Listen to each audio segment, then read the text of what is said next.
Hello friends, welcome back to asset builder YouTube channel. और आज के इस वीडियो में हम बात करेंगे कि मार्केट क्यों इतना ज़्यादा गिर रहा है और ये कब तक गिरता रहेगा और हमें क्या करना चाहिए। और यहाँ पे ये जो cup with handle and reverse head and shoulder pattern जो बनती है उसके पीछे लोगों के क्या इमोशन रहते हैं उसके रिलेटेड भी आपको एक बहुत ही अच्छी जानकारी मिलेगी। तो एंड तक मेरे साथ इस वीडियो में बन रहे हैं। तो सबसे पहले तो काफ़ी सारे लोग में डर है कि यहाँ से मार्केट कंटिन्यूसली गिर रहा है और आप यहाँ पे देख सकते कंटिन्यूसली 9 डेज तक रेड कैंडल बनाई है। तो ये बहुत ही रेयर सिनारियो है। अगर आप हिस्ट्री में भी देखेंगे तो बहुत ही कम टाइम ऐसा बना है कि इस तरह से कंटिन्यूसली रेड कैंडल बनी हो। तो यहाँ पे सबसे पहले क्वेश्चन आता है कि मार्केट इतना ज़्यादा गिर रहा है तो कहाँ तक नीचे तक इसका बॉटम बन सकता है और हमें कब तक यहाँ पे इन्वेस्टेड रहना चाहिए या फिर प्रॉफिट बुक करना चाहिए या लॉस बुक कर लेना चाहिए। तो सबसे पहले तो यहाँ पे ट्रेंड देख के तो समझ में आता है कि मोस्ट ऑफ द पर्सन यहाँ पे लॉस में ही होंगे जो लोग कोरोना के बाद इन्वेस्ट करने आए हैं। तो यहाँ पे हम कोरोना के बाद से देखें तो यहाँ से एक बहुत ही अच्छी रैली आई थी, फिर ये कंसोलिडेशन जोन चल रहा है। तो मार्केट ऑलवेज इस तरह से काम करता है कि एक बहुत ही अच्छी रैली आती है, फिर 2-3 ईयर का एक कंसोलिडेशन आता है, फिर रैली आती है, फिर कंसोलिडेशन आता है। तो एक बार आप हिस्ट्री में देख लेंगे तो ये आपको पता चलेगा कि यहाँ पे कंसोलिडेशन चल रहा था।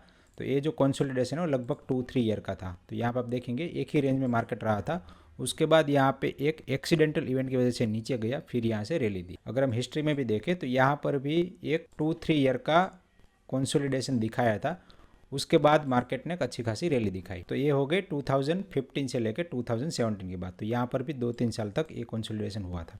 अब यहाँ पर भी आप देखेंगे कि 2008 के बाद एक बहुत ही बड़ा करेक्शन आया था, उसके बाद एक रैली आई और फिर से यहाँ पे कंसोलिडेशन दिखा है। तो यहाँ पर भी ये जो कंसोलिडेशन था वो भी लगभग 2-3 ईयर का था। तो यहाँ पे 2010 से लेकर 2014 तक यहाँ पे ये कंसोलिडेशन था और आफ्टर इलेक्शन रिजल्ट यहाँ से एक बहुत ही बड़ी रैली आई। ठीक है, उससे पहले आप देखेंगे तो यहाँ पे एक बहुत ही अच्छी खासी आपको रैली दिख रही है। तो यहाँ पे ये जो यूफोरियक रैली होती है, मतलब कि बहुत ही ज़्यादा यूफोरिया क्रिएट हो जाता है, तो उसके बाद एक बहुत ही बड़ी गिरावट भी आती है। लेकिन ये जो रैली आई उससे पहले यहाँ पे एक बहुत ही बड़ा कंसोलिडेशन भी मार्केट ने दिखाया था। तो यहाँ पर भी आप देखेंगे तो ये एक बहुत ही बड़ा लंबा पीरियड है कंसोलिडेशन का। तो यहाँ पे आप देखिए 2000 से लेके लगभग 2004 4 साल तक यहाँ पे कंसोलिडेशन हुआ था। तो यहाँ पे ये जो कंसोलिडेशन हुआ उसके पीछे का रीजन था यहाँ पे 1998 से लेके 2000 यहाँ पे मार्केट ने एक बहुत ही अच्छी रैली दिखाई। तो आप इसको थोड़ा सा जूम करके देखेंगे तो आपको ये रैली साफ नजर आएगी। वो लगभग 120% के आसपास की रैली थी। तो जब भी मार्केट एक बहुत ही बड़ी रैली देता है तो उसके बाद कंसोलिडेशन आना एक आम बात है। तो इस कंडीशन में हम क्या कर सकते हैं? तो यहाँ पे सबसे पहले तो अगर आप म्यूचुअल फंड में एसआईपी कर रहे हैं तो फिर आपके लिए कोई घबराने की जरूरत नहीं है, क्योंकि ये आपका एक एक्यूमुलेशन पीरियड है और जब भी मार्केट यहाँ से रैली देगा तो आपको म्यूचुअल फंड में जो नेगेटिव या फिर एक माइनर रिटर्न दिख रहा है वो आपका रिटर्न एकदम से पॉजिटिव हो जाएगा और आपको 15% 20% का रिटर्न दिखने लगेगा आफ्टर 1-2 ईयर। अब बात आती है कि हमारा यहाँ पे मेन कॉन्सेप्ट है स्विंग ट्रेडिंग का। तो स्विंग ट्रेडिंग जो लोग करते हैं उनके लिए मार्केट में ऑलवेज कुछ कुछ अपॉर्चुनिटी बनती रहती है, लेकिन फिर भी ओवरऑल मार्केट जब नीचे आता है तो स्विंग ट्रेडिंग में भी हमारा अगर हम पोर्टफोलियो देखेंगे तो रियलाइज गेन हमें दिखता है, लेकिन अनरियलाइज गेन भी सामने उतना ही होता है। तो अगर मैं मेरी पर्सनली बात करूं तो लास्ट 2 ईयर में मैंने टोटल रियलाइज गेन लगभग 10-15% के आसपास बुक किया है। मतलब 2 साल के अंदर मैंने 20-25% के आसपास रियलाइज गेन मैंने बुक किया है मेरे टोटल पोर्टफोलियो का। लेकिन अगर मैं मेरे अनरियलाइज गेन की भी बात करूं तो वो भी अभी -10% या -12% के आसपास दिखा रहा है।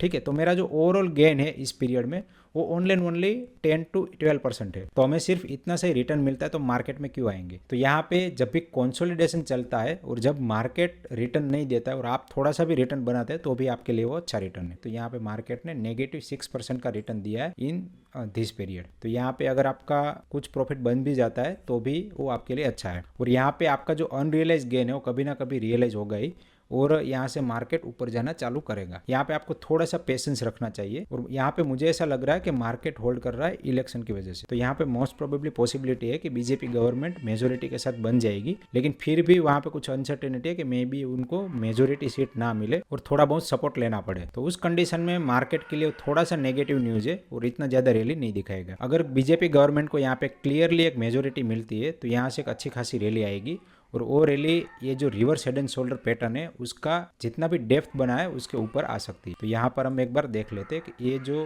पैटर्न है वो कप विथ हैंडल पैटर्न है और बाकी हम पूरा पैटर्न देखेंगे तो ये reverse head and shoulder pattern है। अब यहाँ पे ये जो लेवल है वो एग्जैक्टली मैच नहीं हो रहे, लेकिन अगर हम डेप्थ की बात करें तो ये जो अप्रोक्सीमेट डेप्थ है उतना ही अगर हम ऊपर टारगेट खींचते हैं तो ये जो टारगेट है वो हमारा निकल के आता है लगभग 21,300 के आसपास। तो आने वाले 1.5 या 2 साल के अंदर रैली आ सकती है, और जब इतनी रैली आएगी तो जो स्टॉक है उसके अंदर बहुत ही ज़्यादा रैली आने की पॉसिबिलिटी है।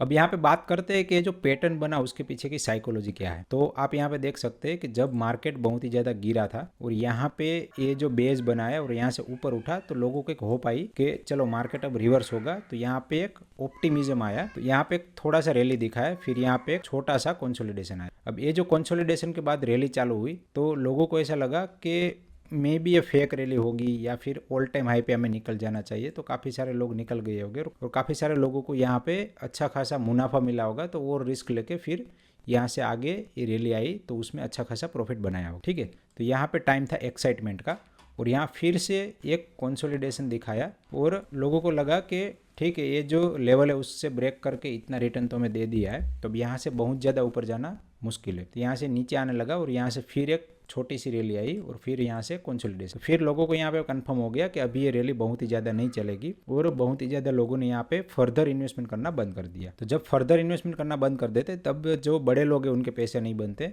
तो यहाँ से एक फेक रैली चालू हुई और यहाँ पे यूफोरिया क्रिएट हो गया और सभी लोगों ने यहाँ पे रिटर्न बनाए, सिर्फ और सिर्फ मैं ही रह गया हूँ। सबको ऐसी फीलिंग आने लगी, इसको कहते हैं fear of missing out emotion. तो इसी इमोशन की वजह से जब मार्केट एक थोड़ा सा करेक्ट हुआ तो लोगों ने यहाँ पे भर भर के पैसे डालने चालू, फिर थोड़ा सा ऊपर गया, फिर नीचे आया तो फिर से यहाँ पे लोगों ने इन्वेस्टमेंट किया। तो इस तरह से जितनी भी गिरावट आई लोगों ने यहाँ पे इन्वेस्टमेंट किया।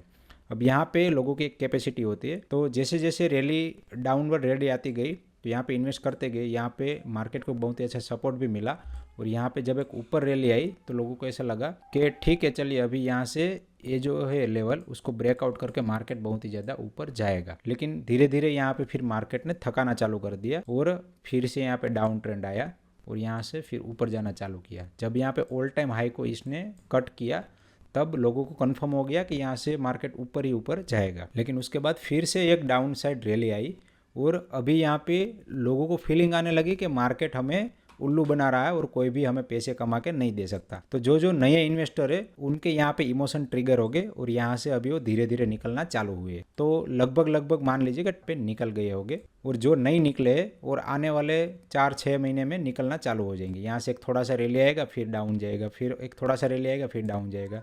तो इसी तरह से मेरे हिसाब से यहाँ से 4 to 6 मंथ एक कंसोलिडेशन हो सकता है और जब नेक्स्ट गवर्नमेंट का एक कन्फर्मेशन आ जाए, ये गवर्नमेंट मेजोरिटी से पावर में आ सकते हैं, तब यहाँ से एक रैली चालू हो और जो फ्रेश रैली है वो अप टू 21,000 तक जा सकती है। अब यहाँ पे डाउन साइड प्रोटेक्शन हमारे पास बहुत ही ज़्यादा है क्योंकि ऑलरेडी इस लेवल पे निफ्टी ने बहुत ही ज़्यादा बार सपोर्ट ले लिया है और डाउन साइड रिस्क बहुत ही कम है। उसके पीछे का रीज़न ये है कि अगर आप मार्केट का पी देखेंगे तो यहाँ पे आप देख सकते हैं कि मार्केट इतना ज़्यादा रैली किया। तो ये जो पिंक कलर है वो निफ्टी 50 का है और ये जो ग्रीन कलर में आपको दिख रहा है वो निफ्टी का पीई है। तो यहाँ पे लास्ट 20 ईयर का पी है, आप देख सकते हैं कि पी जो है उसकी एक रेंज बनी हुई है। तो मार्केट का पी इसी रेंज के अंदर घूमता है। तो यहाँ पे पी बहुत ही ज़्यादा हाई हो गया था और इस लेवल को टच करते हुए नीचे आया। अब जो पी है वो थोड़ा सा लैगिंग इंडिकेटर होता है क्योंकि जो कंपनी के रिजल्ट आते हैं वो क्वार्टरली आते हैं और क्वार्टरली जब रिजल्ट आते हैं तब ये पी सेटल हो जाता है। ठीक है, तो यहाँ पे आप देखेंगे तो इस क्वार्टर में कंपनी के रिजल्ट बहुत ही अच्छे आए थे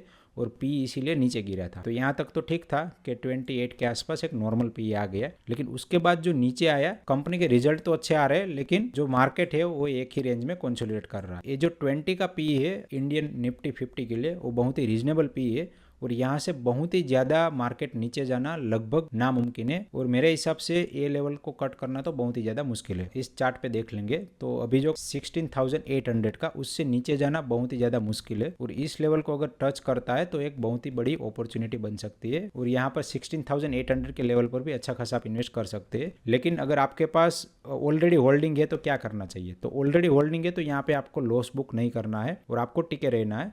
कब तक? 1 साल तक। यहाँ से एक रैली आना लगभग कन्फर्म है और वो जो रैली है 21,000 तक आ सकती है और जब निफ्टी 50 इंडेक्स 15-20% का रिटर्न देगा तो आपके जो अंडरलाइंग स्टॉक है वो स्टॉक यहाँ पे हो सकता है 30-40% तक रिटर्न दे दे। वो जब स्विंग ट्रेडिंग करते तो वहाँ पे सब स्टॉक एक साथ नहीं चलते, जो स्टॉक में आपका प्रॉफिट बुक हो जाए और जो स्टॉक नहीं चले उसके अंदर आप स्विचिंग कर सकते हो। इस तरह से स्विंग ट्रेडिंग में आप अच्छा खासा प्रॉफिट बुक कर सकते हैं। तो आशा करता हूँ कि वीडियो आपको पसंद आया होगा और होप के यहाँ पे जो डाउनवर्ड रैली दिख रही है वहाँ पे बहुत ही ज्यादा फियरफुल ना होते हुए इसको एक अपॉर्चुनिटी तरह लेंगे और आप हो सके तो एक स्टेडी एंड स्टेगर्ड मैनर में आप इन्वेस्टमेंट कर सकते हैं और जब भी रैली आएगी तो उसका बेनिफिट उठा सकते हैं। आशा करता हूँ कि वीडियो पसंद आया होगा। अगर वीडियो पसंद आए तो प्लीज वीडियो को लाइक करिए और चैनल को सब्सक्राइब करिए। इस वीडियो को एंड तक देखने के लिए आप सभी का दिल से धन्यवाद।